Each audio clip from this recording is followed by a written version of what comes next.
Hi, my name is Bethany Bradley. I am a professor in the Department of Environmental Conservation at UMass Amherst, and here today to talk about climate smart invasive species management and policy. So this presentation follows another one that's focused on interactions between invasive species and climate change. So I'm assuming that you've already seen that, and I'll stick a link to it in the YouTube comments below. Before I get started, just want to note, as I did in the last presentation, that all or almost all of the research that you'll see today has been supported by US federal grants, largely through the US Geological Survey's Northeast Climate Adaptation Science Center, which is a supporter of the Northeast Regional Invasive Species and Climate Change Management Network, or Northeast Risk Network. So I'm going to start out with some kind of good news, actually. So this is a graph from a meta-analysis. The title is across the top. A reminder that a meta-analysis is a statistical way of combining a whole bunch of previous studies to find generalizable trends out there in ecosystems. And this is one of several hundred different experimental studies. So what you're looking at in the graph on the right is the gray bar here are the ecological effects of global environmental change. That's what GEC means here. So global environmental change here is warming, drought, or nitrogen deposition. So those alone. This one, the middle bar, is invasion alone, and then the bar on the right is the two combined. And what you can see is that global environmental change alone on the left trends towards a negative effect on ecosystems, but it isn't significantly different from the zero effect size, right? Like the gray bar crosses that zero. Invasions alone have clearly a negative effect on ecosystems, but the negative effect of invasions plus global environmental change over here is generally no worse than invasions alone, which means that addressing invasions is one of the best things that we can do to build resilience to climate change. There's also a bit of silver lining when we think about invasive species and climate change in terms of the invasion curve, which is this figure here. Most species that we're managing now are widespread, right? Like they're way out, they're already all over the place, and we're focused largely on locally containing or eradicating them, protecting our natural, like core natural resources and assets. And that makes it really hard to feel like we're making progress against invasive species. In contrast, when we bring in climate change, we're talking about new emerging invasive species. So we're actually at the prevention and eradication stage of the invasion curve, which is much more effective than late stage control, right? We actually have an opportunity to stop it before it gets here. So the challenge is to figure out what species and ecosystems we should be focusing on for prevention, and then creating the policy and management protocols that allow us to act on prevention and eradication and actually get some wins against emerging invasive species.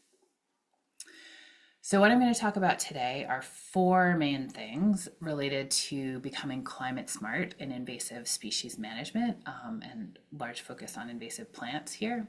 So the first is learning about invasive species and climate change, some of which you've hopefully already done because you've watched the first presentation in this series. Second, sharing information across borders. Third, developing consistent and especially proactive invasive plant regulations. And fourth, climate smart restoration. If you want a cheat sheet, here's one paper that talks about being climate smart in the policy and management realm. So a lot of what I'm talking about today is written up in this paper. And then there's another more recent one that Eva Kohlberg led in 2024 on climate smart invasive species management. So both really good resources for thinking about this topic. All right, so going through those four different topics, first is learning about invasive species and climate change. So basically, the more you know, the more you can find strategies to be proactive. And we've already gone through these in the previous presentation. So I'll just say that if you need a refresher, you can check the link in the YouTube notes to go back to that presentation. And this figure comes from a synthesis document put together by the Northeast Risk Management Network called Double Trouble.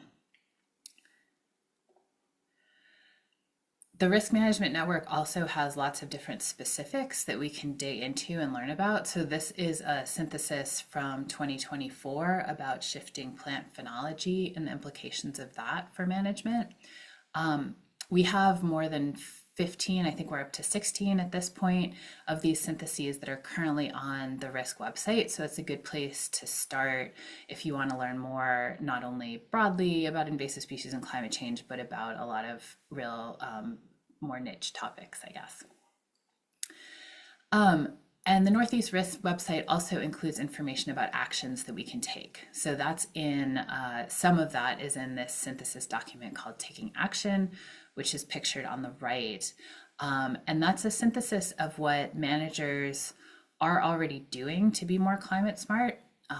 It's actually a synthesis of feedback that we got from a workshop held in 2019 at the North American Invasive Species Management Association, or NASMA, annual meeting, which that year was in New York, and so had a lot of invasive species managers from across New York, New England, attending and telling us about the types of things that they're already doing. So those are good places to learn.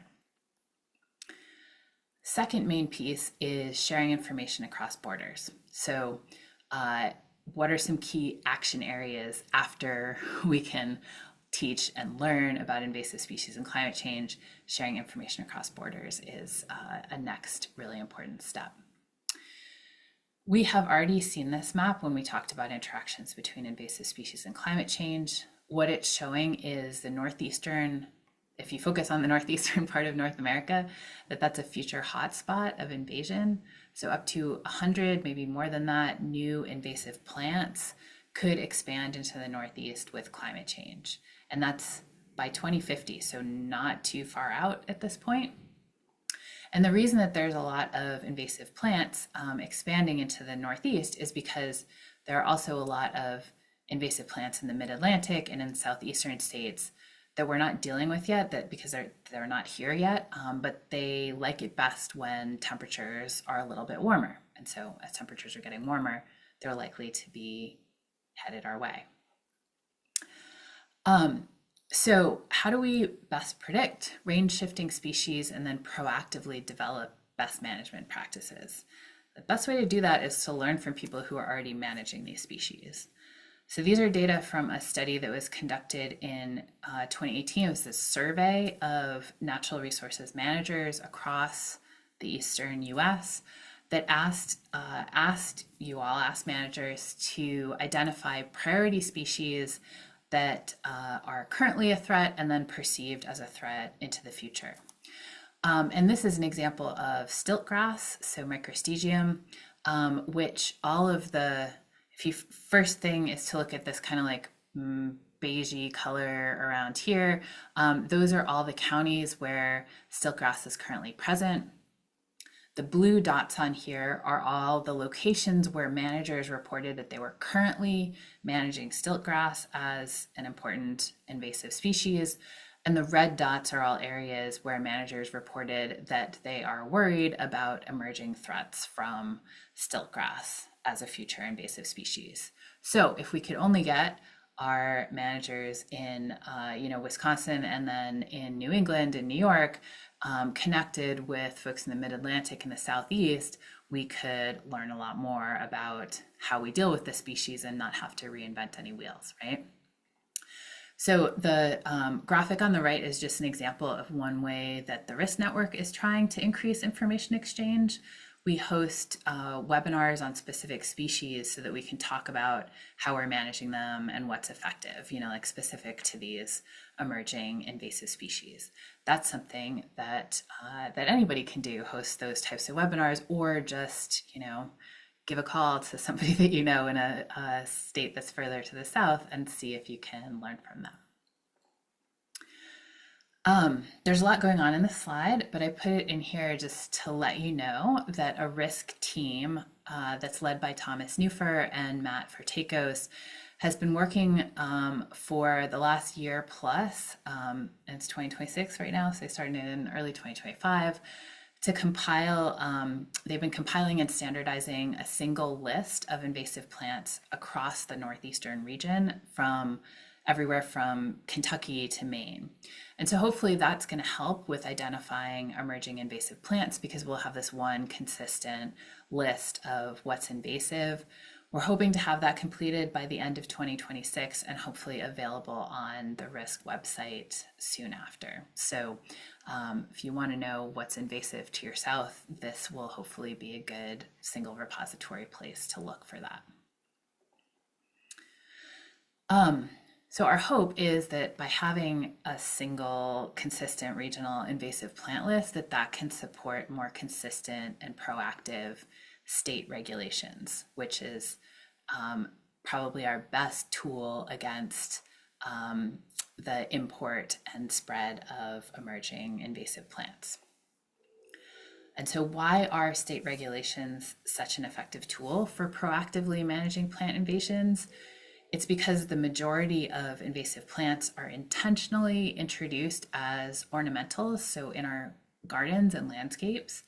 And so therefore they can be assessed for risk such that existing and emerging invasive plants can, like in theory, be prohibited from sale, right? If we know that this is the pool of ornamental plants that are out there and this piece are already known as invasive to our south, for example, then those are ones that we could proactively prohibit from distribution and commerce in the Northeast.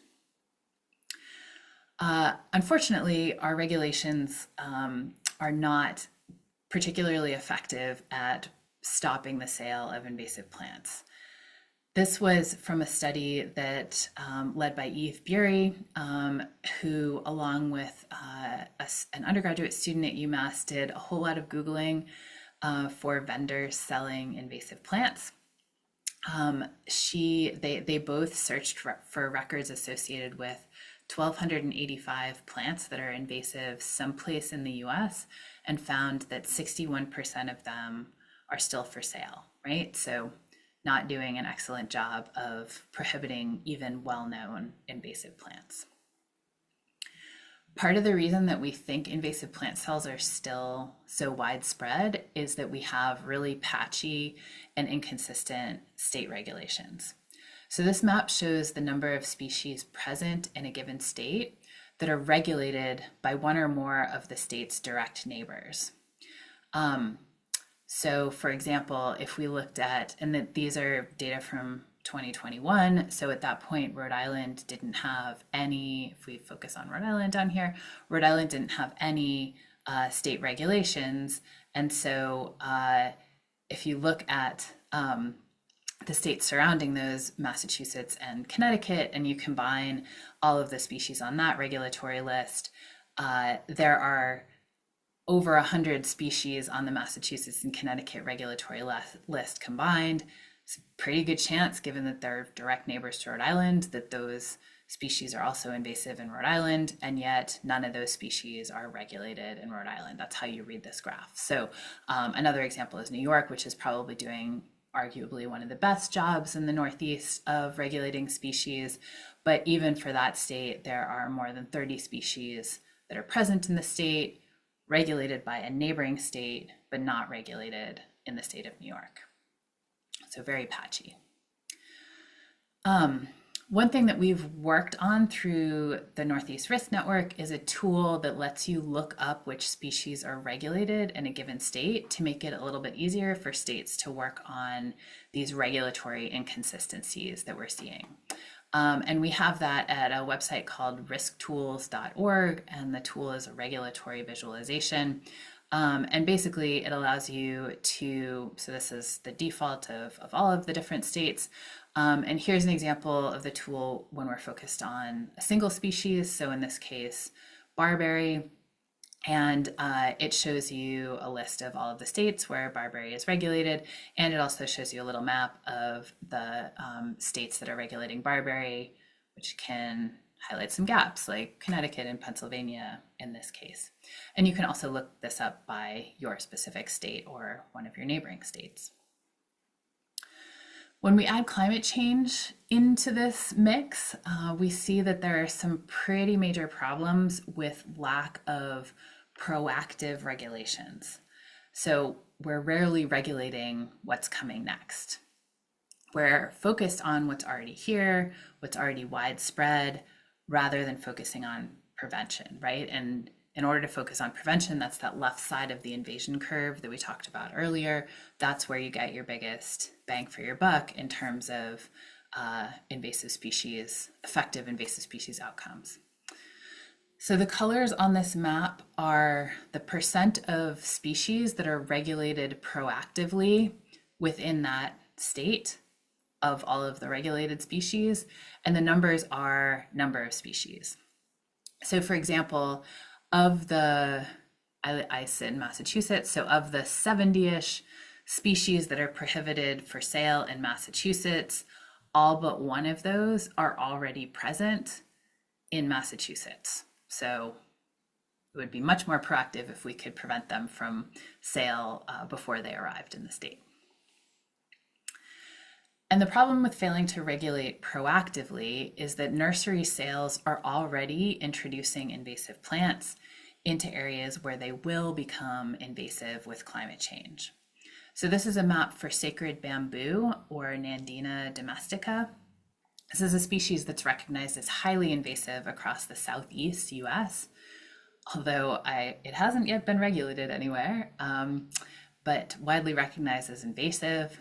The hashes on the map are current invasion risks. So you can see that sort of extends up into the mid-Atlantic around here.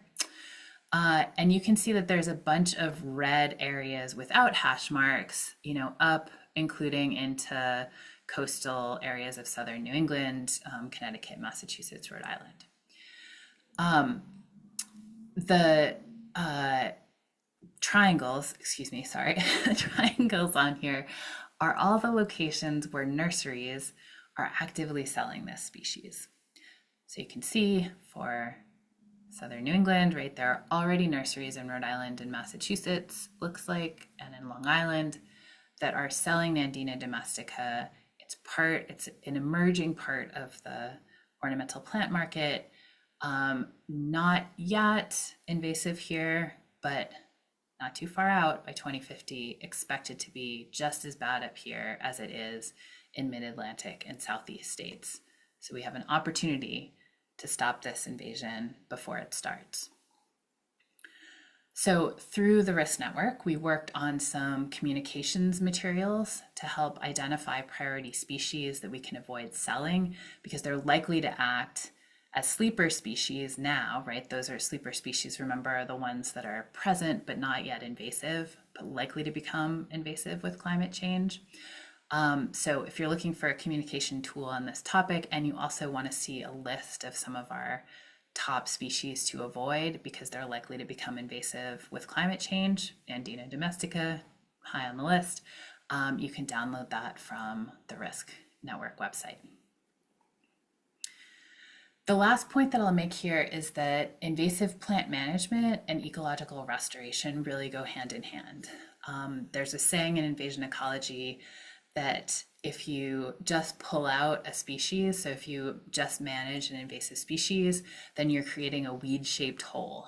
So if you remove an invasive plant and don't restore native species, then what you're creating are essentially the ideal conditions for that invasive plant to come in and recolonize. And and obviously that means that you're back year after year after year addressing the exact same problem. The challenge is that when we consider climate change from a restoration perspective, traditional restoration of sort of putting back whatever was there before might no longer be a viable option for ecosystems. This is a scatter plot of points across the Northeast. So just like took a random sampling of different points across the Northeast and then separated them by a random north-south distance, so a latitudinal distance of up to 300 miles, and then measured the difference in temperature between them. So basically, as you travel south, it gets warmer. Not super surprising. So our assumption is that plants, because they have a pretty long history of being in a certain area, are likely to be adapted to the historical climate conditions of that area. So here's a star in New York City, just for argument's sake. If you've got plants in New York City, if there are any remaining native plants in New York City, in Central Park or something like that, then they should be adapted to the historical climate conditions of New York City. The problem is that temperatures have already risen. So historical is no longer relevant to what we're experiencing today. This is actually a graphic for Massachusetts, but for New York or Rhode Island or Connecticut, what have you, they should all be quite similar. And if you focus on the orange line, so this thing here, you can see that temperatures have already risen by about 2.5 degrees Fahrenheit over the last 50 years. There we are.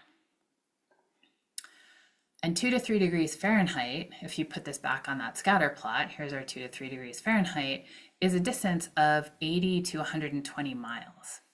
So on average, if you were starting in New York City, that would take you from New York City all the way down to southern New Jersey. So in other words, the current conditions around southern New York City, are probably more suitable for plants that are adapted to the historical conditions of southern New Jersey, and not as well suited for the plants that are adapted to the historical conditions of New York, right? So if we put back plants from New York, they might no longer be suitable for what we've already experienced in warming. And if we think about going out to the end of this century, so this is super relevant if we're talking about more long-lived species, right? Like if you're planting a tree, the projected warming to 2080 to 2100 is anywhere from 5 to 7 degrees Fahrenheit, and that takes us out to 200 to 300 miles to our south. And if you're starting in New York City, that means you end up in the coast of Virginia, right? Which is a long way for a plant to move in 60 or 70 years, right? Another way of expressing this is in terms of what's called the velocity of climate change. So plants need to shift their ranges by more than 2 miles a year. Everything in here is in kilometers per year, but I'm trying to convert it to something that's more intuitive for Americans, right? So this is in kilometers per year, the graph. The average across North America is 3.25 kilometers per year, which is about 2 miles per year. That all species, so not just plants, need to move just to keep up with climate change. So they're not getting ahead, they're just keeping up with the current fast pace of climate change. And you can also see that if you kind of like squint a little bit at this map, I know it's a little pixelated. As you go further north, and you don't have a lot of mountains and stuff like that, but also further north, you end up with a faster velocity of climate change. So temperatures are warming more in northern latitudes than they are in southern latitudes.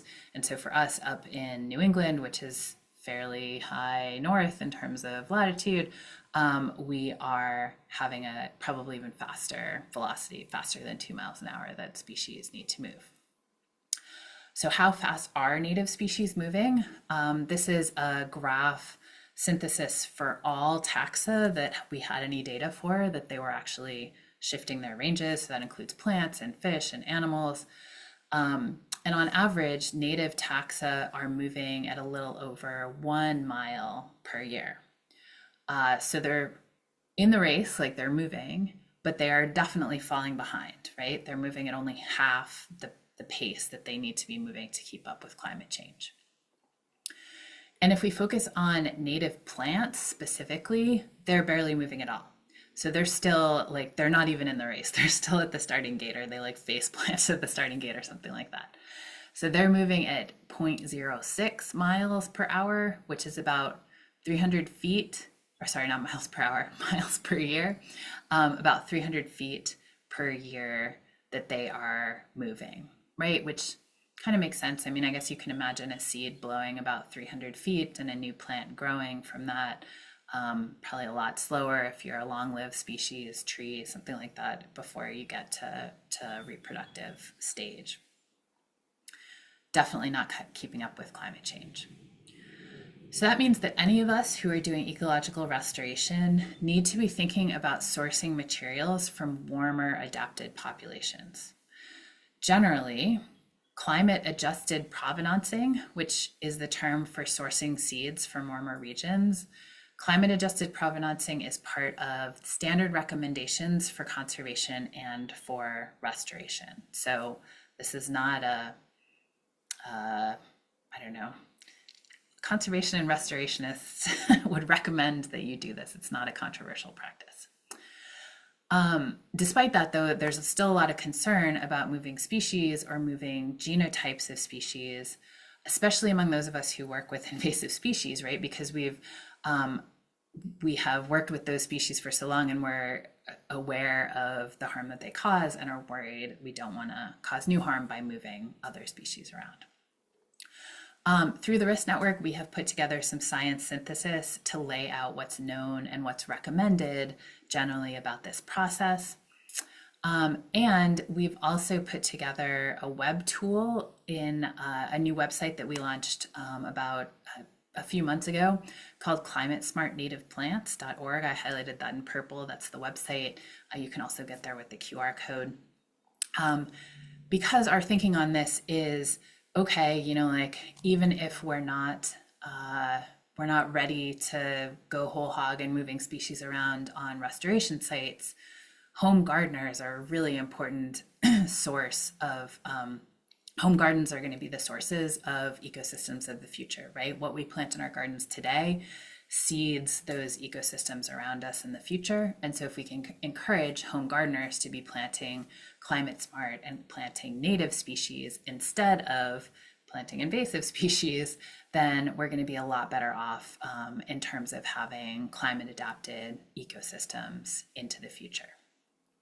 So this is a nice web tool where you can choose your state and choose what types of growth habit, types of things that you're looking for, other characteristics of plants, and generate some lists of species that are native to the eastern temperate forests, but also known to be available within nursery trade already. So they should be, you might have to do some digging for some of them, but they're at least out there in terms of being available. All right, so that's it in terms of a run through of climate smart invasive species management. If you are interested in learning more, please feel free to join the Risk Network. There's a link to our risknetwork.org/northeast is our website, and there's a Join Us tab where you can sign up for our listserv. We are a boundary spanning organization and always looking for more folks to share their knowledge and their needs. Thanks very much.